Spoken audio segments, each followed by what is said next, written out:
Hindi mo asahan kung ano ang sinabi niya matapos manalo. Dahil sa sandaling iyon, biglang natigil ang buong mundo ng tennis sa Cincinnati Center Court. Muling nagwagi si Alex Ila matapos ang matinding 3 set na labanan laban kay Elena Gabriela Rus. Pero hindi doon nagtatapos ang kwento. Doon pa lang ito talaga nagsisimula habang papasok si Rus sa post-match press conference. Hinihintay ng lahat kung ano ang kanyang sasabihin. Sisisihin ba niya ang crowd, gagawa ba siya ng dahilan? Ngunit ang sumunod na sinabi niya ay ikinagulat ang lahat. Inamin niyang kontento siya sa laro niya sa unang 2 set. Hanggang sa may kontrobersyal na desisyon ng umpire na bumago sa direksyon ng buong laban pero sa halip na magreklamo, ginawa niya ang hindi inaasahan. Pinuri niya ang husay at katatagan ni Alex Ila, lalo na sa pinakamahalagang sandali ng laro. Hindi lang ito simpleng recap ng laban, ito ang kwento sa likod ng kwento, ang totoong emosyon, ang mga turning point, at ang nakakakabang labanang nagpaupo sa gilid ng kanilang mga upuan. Ang mga fans, susuriin natin ang mahahalagang sandali, babalikan ang mga turning point, at sasagutin ang tanong, ano ba talaga ang nangyari sa court na yon sa Cincinnati? Para sa iba pang mga balita at cover ng tennis, mag-subscribe at i-click ang bell para sa notification.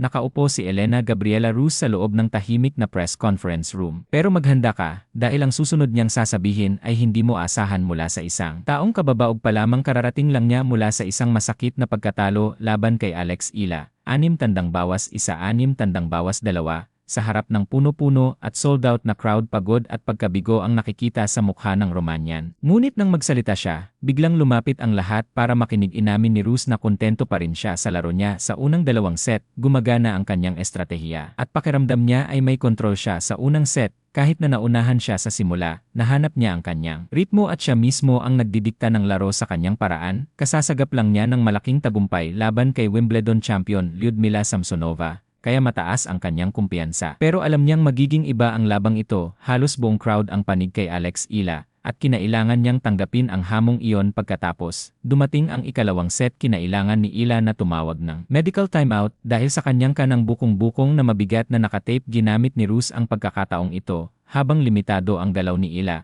at dominado niya ang ikalawang set. Nanalo siya ng 3 sunod na laro para kunin ito. 7-5, 1 set na lamang ang kailangan niya para manalo. Doon nagbago ang lahat, at ito ang bahaging hindi mo dapat palampasin. Inilarawan ni Rus ang turning point bilang isang kontrobersyal na desisyon sa ikatlong set. Isang desisyon ng umpire sa isang kritikal na puntos na hindi lang simpleng hindi pumabor sa kanya. Matapos ang sandaling iyon, nakakuha ng dagdag na kumpiyansa si Alex Ila. Ipinaliwanag ni Rus na lubusang nagbago ang momentum, at ginamit ito ni Ila para makontrol ang buong laban. Napakagaling niyang naglaro sa oras na pinakamataas ang presyon. Inamin ni Rus na ang laban mismo ay parang roller coaster ng emosyon at pabago-bagong momentum. Malakas na nagsimula si Ila sa unang set, nanalo ng 5 sunod-sunod na laro para kunin ito. 6-3, agresibo, may kumpiyansa, at ang kanyang left-handed na laro ang naging problema ni Rus. Sumisigaw ang crowd sa bawat puntos na nakuha niya. Ngunit ibang kwento naman ang ikalawang set. Napilay si Ila sa bukong-bukong at kinailangang tumawag ng medical timeout. Nilagyan ito ng tape, pero malinaw na apektado ang kanyang galaw. Si Elena Gabriela Rus, isang matalino at eksperyensadong manlalaro, sinamantala ang sitwasyon. Ginalaw niya si Ila mula sa isang gilid papunta sa kabila. Pinipilit siyang tumakbo gamit ang nasugatang bukong-bukong. Sunod-sunod na nanalo si Rus ng laro, hanggang kunin niya ang set. 7-5, lubos na panig kay Rus ang momentum papasok sa deciding set. Pero ang ikatlong set ay naging isang tunay na digmaan. Ayaw sumuko. Tinanggal ni Ila ang tape sa kanyang bukong-bukong. Mas malaya na siyang nakagalaw, at muli niyang binuksan ang kanyang agresibong laro. Nauna siya, 3-1.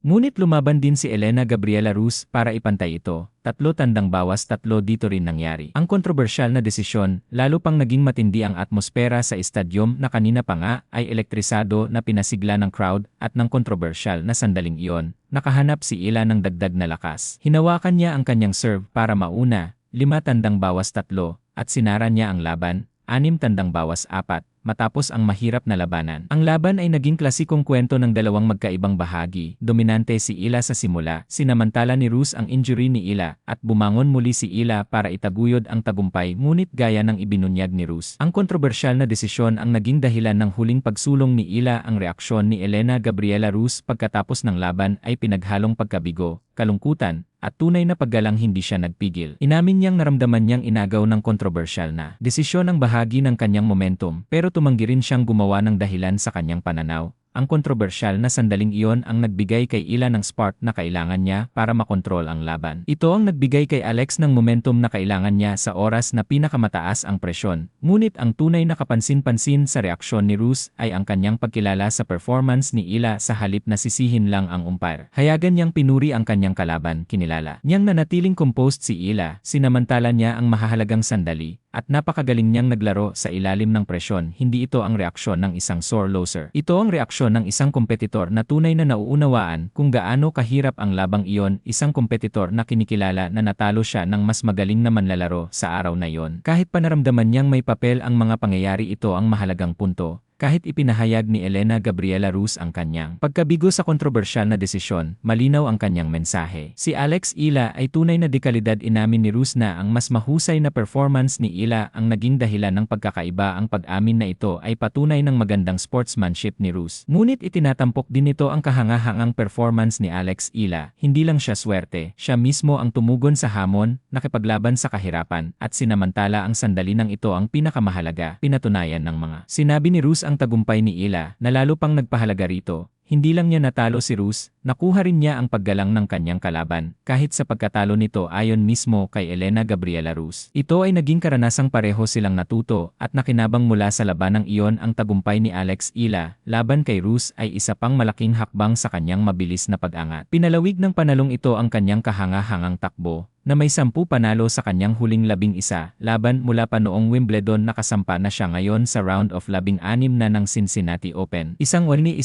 event, at patuloy niyang pinapatunayan na kabilang siya sa pinakamahusay sa mundo. Ang katotohanang nakipaglaban siya sa kabila ng injury sa kanang bukong-bukong para manalo sa laban na ito ang gumagawa ng tagumpay na lalong kahanga-hanga. Ipinakita niya ang kahangahangang lakas ng loob at mental toughness. Tumangging hayaang maapektuhan ng injury ang kanyang kampanya. Ito ang tatak ng isang tunay na kampiyon. Ang papuri ni Elena Gabriela Roos sa kabila ng kanyang pagkabigo ay nagdaragdag ng isa pang makapangyarihang layer sa tagumpay na ito. Kapag hayagang inamin ng isang kalaban na napakagaling na naglaro si Alex Ila sa oras na pinakamataas ang presyon, malaki ang sinasabi nito tungkol sa mental strength at composure ni Ila. Natalo na ni Ila ang isang manlalaro na kararaos lang sa reigning Wimbledon champion, kaya't lalo pang naging kahanga-hanga ang tagumpay na ito. Pinalalakas ng resultang ito ang kanyang katayuan bilang seryosong kontendor papasok sa darating na VIA Open, at nagpapadala ito ng malinaw na mensahe sa buong WTA Tour. Ang kamakailang tagumpay ni Alex Ila ay hindi swerte lamang. Hindi lang siya nagtatamasa ng pansamantalang hot streak, pinapatunayan niya laban-laban na taglay niya ang laro, lakas ng loob at mentalidad na kailangan para makipagsabayan sa pinakamahusay. Hindi na lang siya simpleng racing star, nagiging tunay na siyang banta sa WTA Tour. Ang mga sinabi mismo ni Alex Ila matapos ang laban ay sumasalamin sa tindi ng napakahalagang panahong ito sa kanyang karera. Inamin niyang kahanga-hanga ang nakaraang 2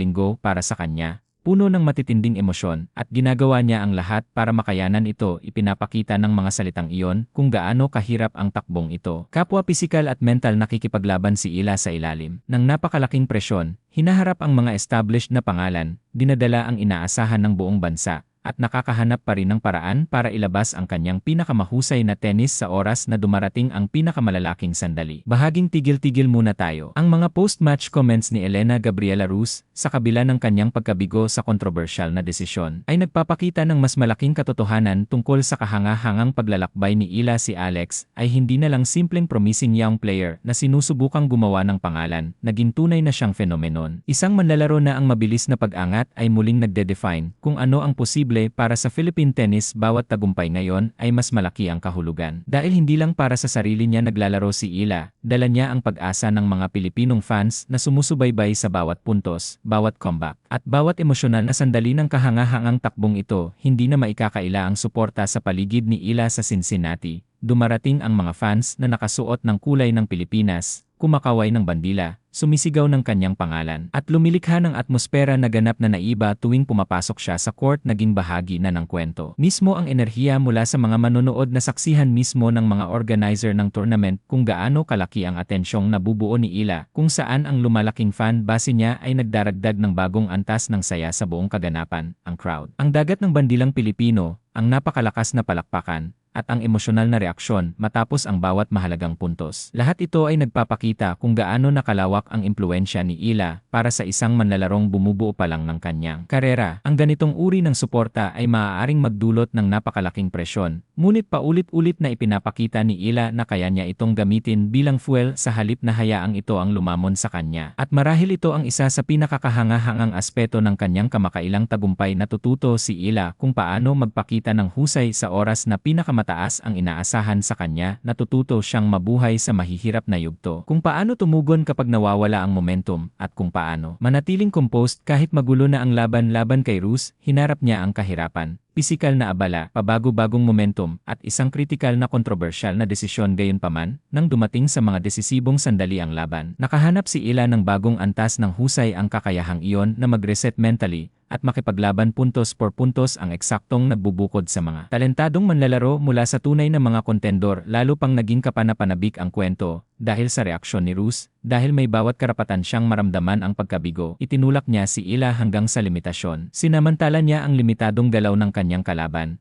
at inilagay niya ang kanyang sarili sa malakas na posisyon para manalo. Ngunit nang umabot sa pinakamataas na antas ang presyon, tumugon si Ila sa halip na bumagsak matapos mawala ang momentum. Lumaban siya, nagtiwala sa kanyang agresibong laro at ipinakita ang uri ng tennis na kailangan para isara ang laban. Ito ang dahilan kung bakit mas malaki ang kahalagahan ng tagumpay na ito kaysa sa isang resulta lamang. Pinapakita nito na binubuo ni Ila ang mental toughness na kailangan para manalo sa mga laban na hindi lumalakad ayon sa plano. Halos hindi na mapapantayan ang timing nito. Habang papalapit ang VIA Open, bawat tagumpay laban sa established na kompetisyon ay nagdaragdag ng dagdag na kumpiyansa. Hindi na lang basta pumapasok si Ila sa mga major tournament na umaasang makagawa ng epekto. Kailangan na siyang paghandaan ng mga kalaban. Kailangan nilang pag-aralan ang kanyang left-handed na pattern, ang kanyang galaw, ang kanyang kakayahang magbago ng direksyon, ang kanyang agresibong pag-return, at higit sa lahat, ang kanyang mentalidad sa ilalim ng presyon. Unti-unti nang nawawala ang elemento ng sorpresa dahil nagsisimula ng maintindihan ng buong WTA Tour kung sino talaga si Alex Ila. Ito ang dahilan kung bakit napakasaya ng kabanatang ito sa kanyang karera. Mahalaga ang mga tagumpay,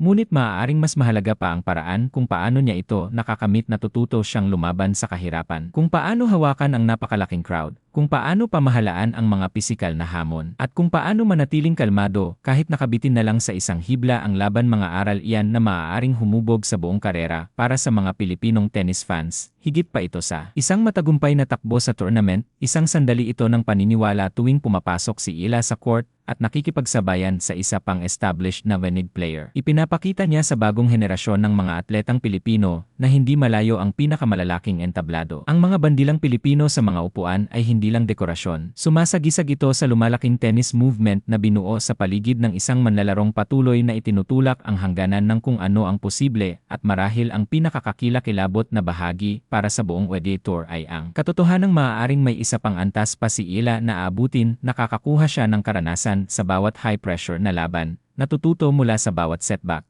at unti-unti nang nagiging komportable sa pinakamalalaking sandali. Lumalaki ang kumpiyansa, lumalaki ang paniniwala, lumalaki ang suporta, at ngayon, lumalaki na rin ang mga inaasahan. Si Alex Ila ay hindi na lang basta humahabol sa pinakamahusay na manlalaro sa mundo. Nagsisimula na siyang gawing kabang-kabahan. Sila ang takbo sa Cincinnati ay isa pang malakas na pahayag, isa pang kabanata sa kanyang mabilis na pag-angat, at isa pang babala na pagdating ng VIA Open. Hindi papasok si Ila sa Flushing Meadows bilang isang unknown prospect. Darating siya bilang isa sa mga manlalarong pinapanood ng lahat. Ang tanong ay hindi na kung karapat-dapat ba si Alex Ila sa entablado. Nasagot na niya iyon. Ang tanong ngayon ay kung gaano pa niya kalayo madadala ang kahangahangang momentum na ito. Dahil kung may itinuro man sa atin ang mga nagdaang linggo, ito ay kapag lumalala ang presyon, kapag lumalakas ang ingay ng crowd, at kapag umaabot sa pinakamahalagang sandali ang laban, palagi na lang may paraan si Alex Ila para umangat. Nang higit pa isang homecoming ito para sa komunidad ng mga Pilipino sa Canada, at nagbigay si Alex Ila ng performance na hindi nila malilimutan. Nakilala na dati ni Elena Gabriela Rus ang fenomenon na nakapaligid kay Ila. Kinikilala kung gaano karaming atensyon ang dinadala niya sa tennis, at kung paano niya nahihikayat ang napakalaking crowd sa kanyang mga laban. Ngunit higit pa ito sa isang laban ng tennis. Tungkol ito sa pagmamalaki ng bansa, sa kapangyarihan ng komunidad, at sa hindi matitinag na diwa ng isang batang atleta na tumatanggi sumuko sa kanyang mga pangarap. Ipinanganak noong 2005,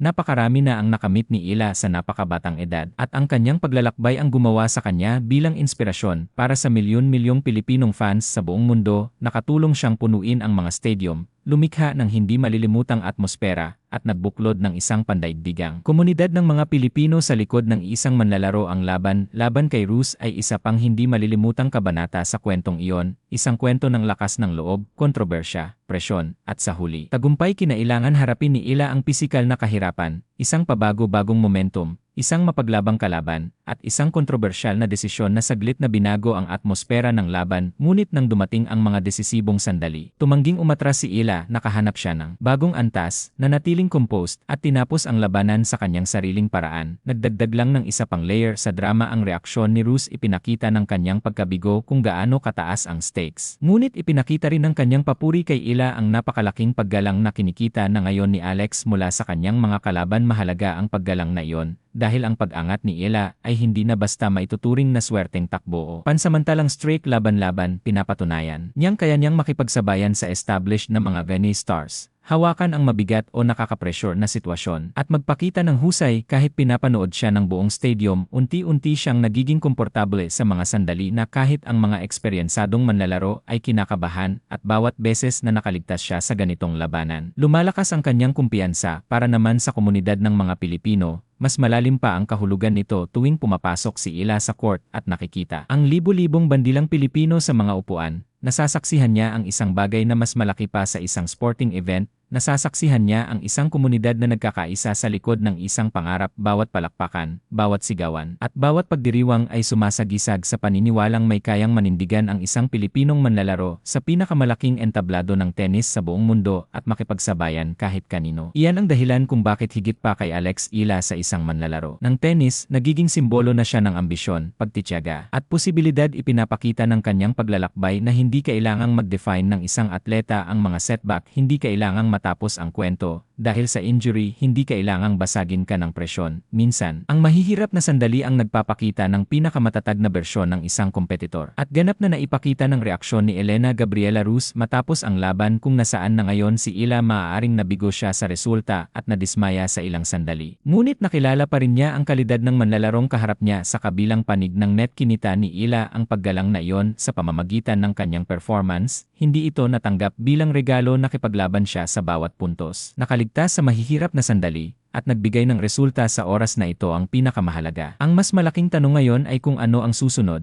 Habang papalapit ang IA Open, may pagkakataon si Ila na dalhin ang momentum na ito sa isa sa pinakamalaking entablado ng tennis. Magiging mas maliwanag ang spotlight, mas mataas ang inaasahan, at handa na ang mga kalaban. Ngunit matapos ang lahat ng kanyang naranasan sa kahanga-hangang takbong ito, ipinakita na ni Ila na hindi siya natatakot sa presyon. Nanonood ang buong mundo ng tennis, nanonood ang mga Pilipinong fans, at nanonood din ang kanyang mga kalaban. Si Alex Ila ay hindi na lang basta batang manlalarong sinusubukang makapasok. Nagiging isa na siyang pangalan na humihingi ng atensyon, isang kompetitor na kayang baguhin ang atmosfera ng buong stadium, at isang manlalarong patuloy na lumalago ang paniniwala sa bawat malaking tagumpay. Hindi lang ito tungkol sa isang laban, tungkol ito sa isang paglalakbay na nagbibigay inspirasyon sa milyon-milyon, nagbubuklod ng mga komunidad sa buong mundo, at binabago ang pananaw sa Philippine tennis. Si Alex Ila ay hindi na lang basta manlalaro, siya na ngayon ay isang kilusan.